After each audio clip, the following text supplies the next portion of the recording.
Hi hello, എല്ലാവർക്കും സുഖമല്ലേ?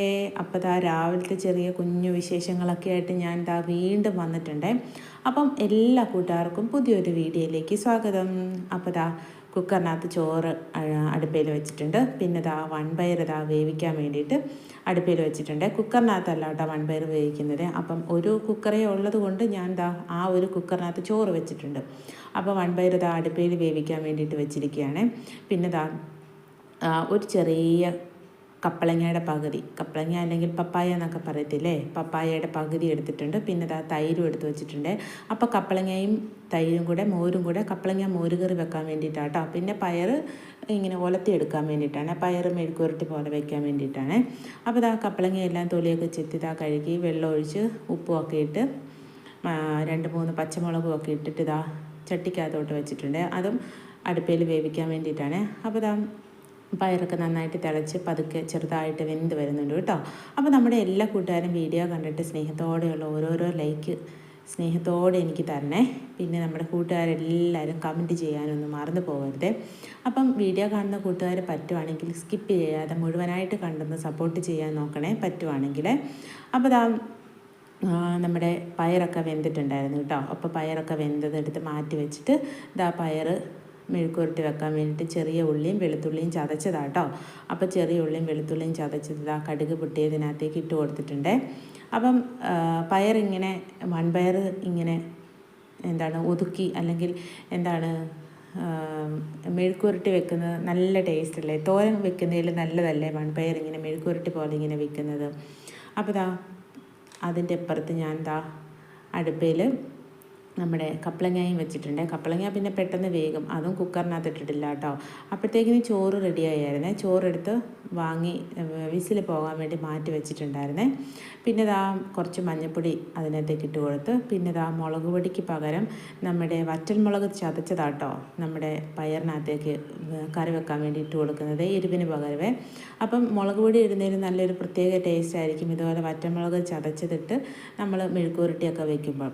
അപ്പോൾ വറ്റൽമുളക് ചതച്ചതും കൂടി ഇട്ട് കൊടുത്ത് അതൊന്ന് പതുക്കെ ഒന്ന് ചെറുതായി മൂത്ത് വന്നപ്പോഴത്തേക്കിന് നമ്മുടെ വേവിച്ച് വെച്ചിരിക്കുന്ന നമ്മുടെ വൻപയറും കൂടി ഇട്ട് കൊടുക്കുവാണേ. വൻപയർ ആ വെള്ളത്തോട് കുറച്ച് വെള്ളം ഉണ്ടായിരുന്നു, ആ വെള്ളത്തോട് കൂടിയിട്ടാട്ടോ ഇട്ട് കൊടുത്തത്. അപ്പം പകുതി വെന്തിരിക്കുന്ന വൻപയറായിരുന്നു, നന്നായിട്ട് വേവിച്ചില്ലായിരുന്നേ.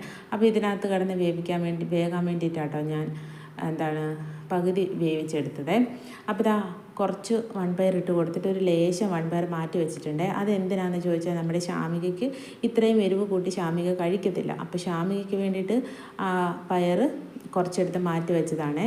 എരിവില്ലാതെ ശാമികയ്ക്ക് വേണ്ടി സ്പെഷ്യലായിട്ട് ആക്കി കൊടുക്കാൻ വേണ്ടിയിട്ടാട്ടോ. അപ്പോൾ എരിവുള്ള കറിയൊന്നും ശാമിക കഴിക്കത്തില്ല. അപ്പം ഇങ്ങനെ കറികളൊക്കെ വെക്കുമ്പോൾ ഞാൻ അതിൽ നിന്നെടുത്ത് മാറ്റി സ്പെഷ്യലായിട്ട് എടുത്ത് മാറ്റി വെക്കാറുണ്ട് കേട്ടോ. അപ്പോൾ ആ വെള്ളത്തോട് കൂടിയിട്ട് ആ പയർ ഇട്ട് കൊടുത്ത് ഞാൻ അടച്ചു വെക്കും കേട്ടോ. അപ്പം പലരും പല രീതിയിലൊക്കെ ആയിരിക്കും കറി വെക്കുന്നത്. ഇപ്പം ഞാൻ പയർ അധികം വേകാത്തത് കൊണ്ടാണ് ആ വെള്ളത്തോടെ അങ്ങ് ഒഴിച്ചത്.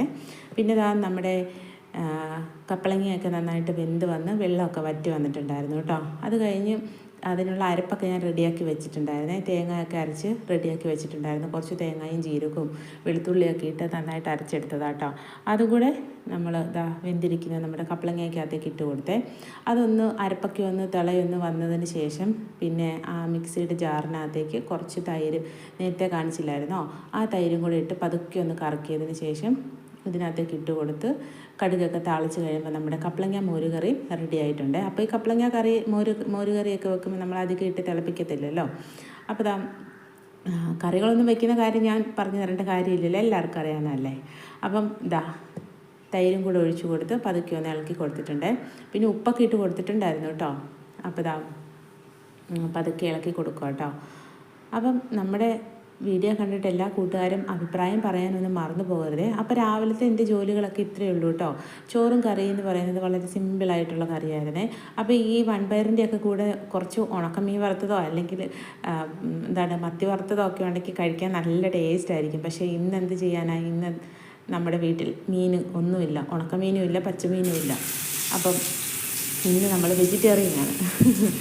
എന്തൊക്കെ പറഞ്ഞാലും നമുക്ക് കുറച്ച് മീനില്ലാതെ ഒരു മീനിൻ്റെ ഒരു ചെറിയൊരു അംശമെങ്കിലും ഇല്ല നമുക്ക് കഴിക്കാൻ കുറച്ച് ബുദ്ധിമുട്ടല്ലേ. അപ്പോൾ പ്രത്യേകിച്ച് ഇങ്ങനെ വൻപയർ കറിയൊക്കെ ഉള്ളപ്പം വൻപയറും മോരുകറിയൊക്കെ ഉള്ളപ്പോൾ അതിൻ്റെ കൂട്ടത്തിലൊരു ഉണക്കമീൻ വറുത്തതും കൂടി ഉണ്ടെങ്കിൽ നല്ല അടിപൊളിയായിരിക്കും. അപ്പോൾ അതെല്ലാം റെഡിയായതിന് ശേഷം ഇഡ്ഡലിക്ക് മാവ് അരച്ച് വെച്ചിട്ടുണ്ടായിരുന്നു കേട്ടോ. അപ്പോൾ രാവിലെ ഇഡ്ഡലി ആട്ടോ ഉണ്ടാക്കുന്നത്. അപ്പോൾ മാവൊന്ന് ഞാൻ ഇളക്കിയിട്ട് ആവശ്യത്തിനുള്ള മാവ് എടുത്തിട്ട് ബാക്കി ഫ്രിഡ്ജിനകത്തേക്ക് വെച്ചിട്ടുണ്ട്. അപ്പോൾ ഇഡ്ഡലിയും അടുപ്പിലോട്ട് വെച്ചിട്ടുണ്ട്.